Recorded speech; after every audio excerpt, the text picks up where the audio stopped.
Throughout history, there have been countless tales of inexplicable disappearances, entire civilizations, ships and aircraft that seem to vanish without leaving a trace.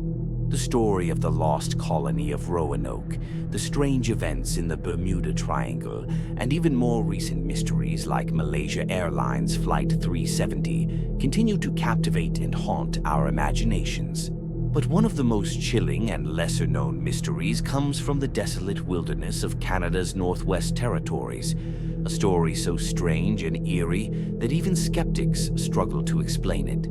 It is the story of an Inuit village near Lake Anjikuni that, in 1930, disappeared seemingly overnight, leaving behind only unanswered questions and an enduring sense of dread. This is the tale of the vanished village, a mystery filled with strange discoveries, haunting accounts, and theories that range from plausible to otherworldly. Our story begins in November of 1930, when Joe LaBelle, an experienced fur trapper, set out on what he thought would be a routine journey. A harsh winter was closing in, and Joe was heading to Lake Anjikuni, where he knew a thriving Inuit village awaited. The villagers were friendly and had often provided him with food and shelter during his expeditions.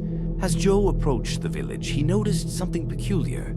A faint column of smoke rose in the distance, indicating that fires were still burning. Yet there were no signs of movement, no sounds of dogs barking, no laughter or chatter of people. The silence was unnerving, but Joe reassured himself that the villagers might simply be inside their homes, avoiding the cold. When he arrived, however, his unease deepened. The settlement was completely abandoned. Fires still smoldered in hearths, and food was left half-cooked in pots. Tools and belongings were scattered, as if the villagers had left in a hurry. Yet there were no signs of a struggle, no tracks leading away from the village, and no indication of where the people could have gone. Joe called out, his voice echoing into the empty wilderness. No one answered. As Joe explored further, the mystery only grew darker. On the outskirts of the village, he found a chilling scene. An entire pack of sled dogs had been left behind. The animals, loyal and vital to survival in such harsh conditions, had starved to death, their frozen bodies lying in the snow. This discovery was baffling. The Inuit were known for their deep connection to their dogs, which were considered family and essential for hunting and transportation. Why would the villagers abandon them? Even more unsettling was the state of the village burial ground. Several graves had been disturbed, their contents missing. The ground was undisturbed, as if the bodies had vanished without any physical digging or disturbance. This left Joe with a feeling of dread he couldn't shake. Just as he was about to leave, Joe saw something that sent shivers down his spine. A strange blue glow appeared in the distance, emanating from the direction of the village. It was unlike anything he had ever seen before, an unearthly light that defied explanation. Terrified, Joe fled, paddling his canoe away from the cursed settlement as fast as he could.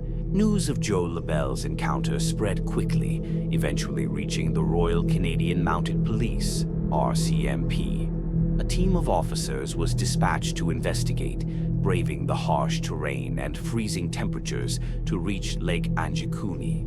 On their journey, the RCMP encountered strange accounts from locals.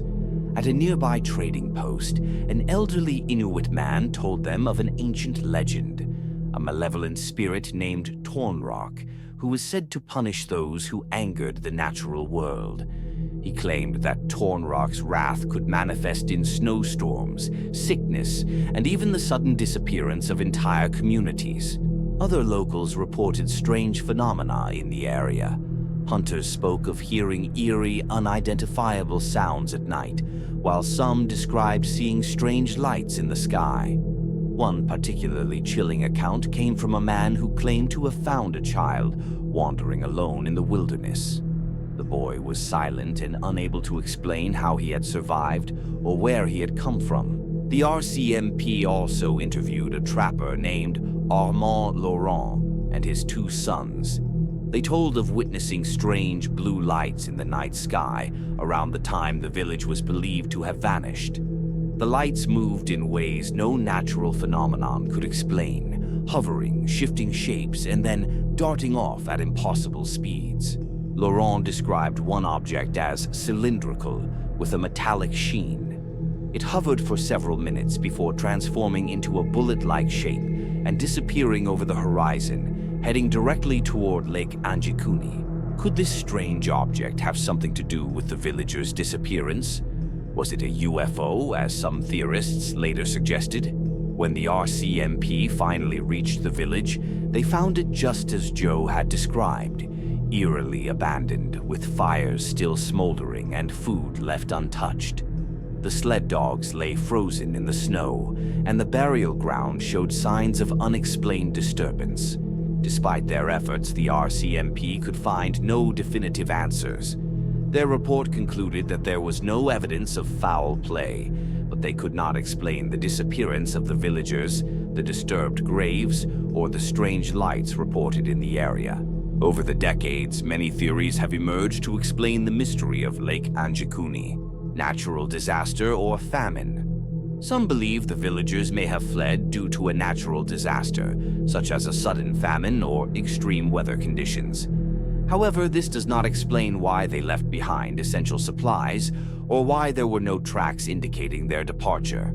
Alien abduction. Others point to the strange lights in the sky as evidence of extraterrestrial involvement.